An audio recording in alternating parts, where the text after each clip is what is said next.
You too, with desire. TST, Total Sports Talk. Andrew Rogers here with you. As always, glad to have you with me, and thank you very much for watching. Subscribe to my YouTube page. I'm uploading videos every day. Same with my Facebook page, facebook.com/Andrew Rogers 99. Boy, is it, it's the weekend, finally. Thank God, because it has been the longest week ever, it seems. From the sickness to the getting better and everything in between, it has been a struggle. But thank you very much for sticking it out with me, as always. I got a great show.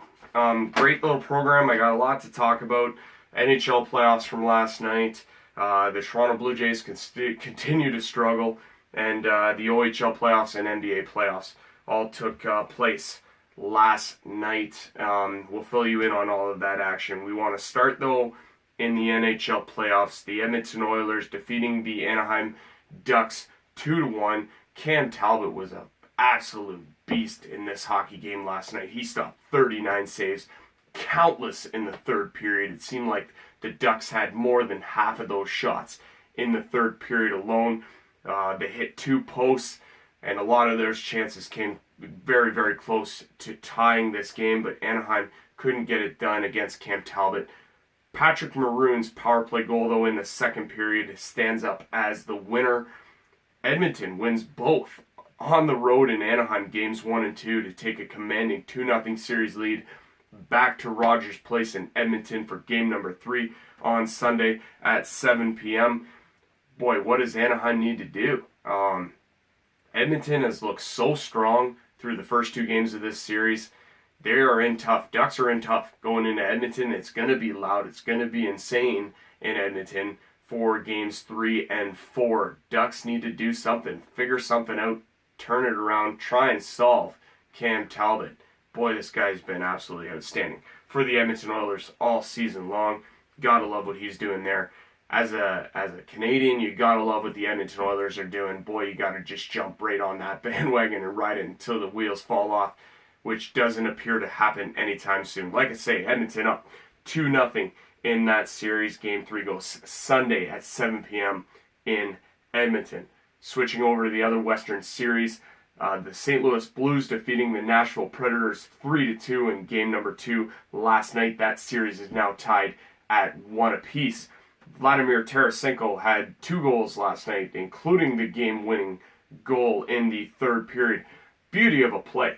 Coming into the zone, they go into the Nashville zone. The play is brought back to Joel Edmondson. It hits his skate and bounces right to Tarasenko, who throws it past Pecorine.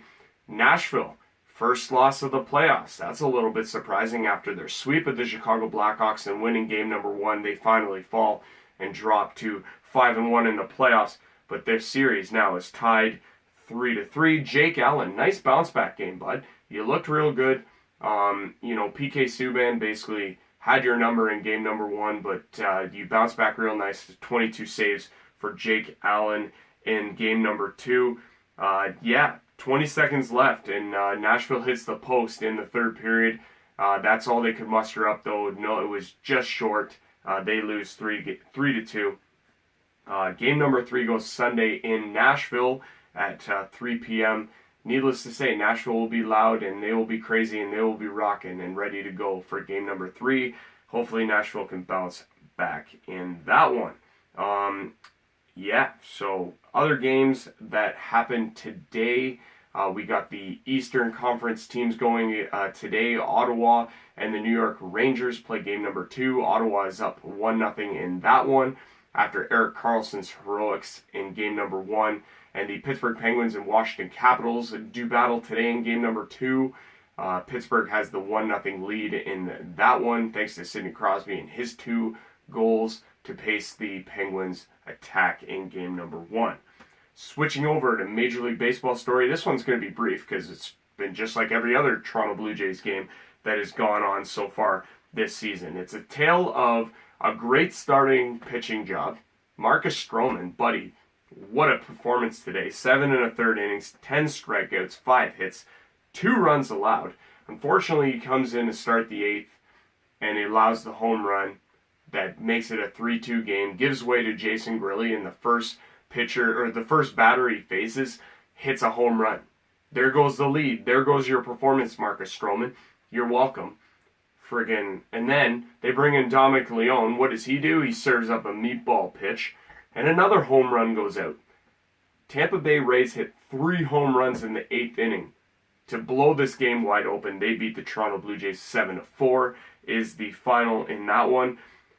The Jays fall to 6-17. Again, like I kept saying, how many losses do the Toronto Blue Jays need before they axe John Gibbons? It's always the coach.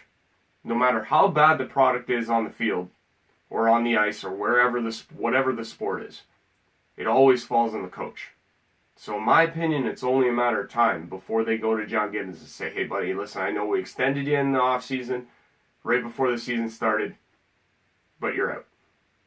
Because something's got to change. These guys need a desperate wake-up call.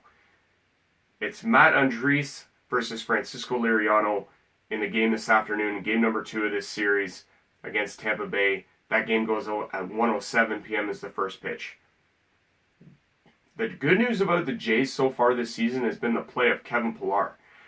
It's an unbelievable thing that they've had him at the top of the lineup, and he's just absolutely flourished. This guy, he's hitting home runs, getting on base. He was on base 5 times today, hit another home run. I think his 3rd home run in a row or something like that.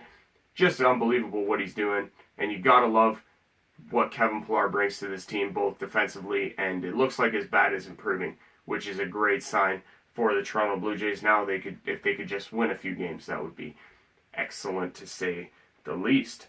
Switching over to the OHL playoffs. I'm sorry, Owen Sound Attack fans, it was not a great night for your Attack. They were on the short end of a 4-2 defeat at the hands of the Erie Otters in game number 5 of their Western Conference Series. Erie takes a 3-2 series lead going into game number 6 in Owen Sound on Sunday at 2 p.m. at the Bayshore Community Center. Aiden Dudas scored his first for the Attack in the first period. It was a great play by Aiden to put home the puck there, and he would score his second in the second period. Unfortunately, though, it was Jordan Sambrook's 5th of the OHL playoffs.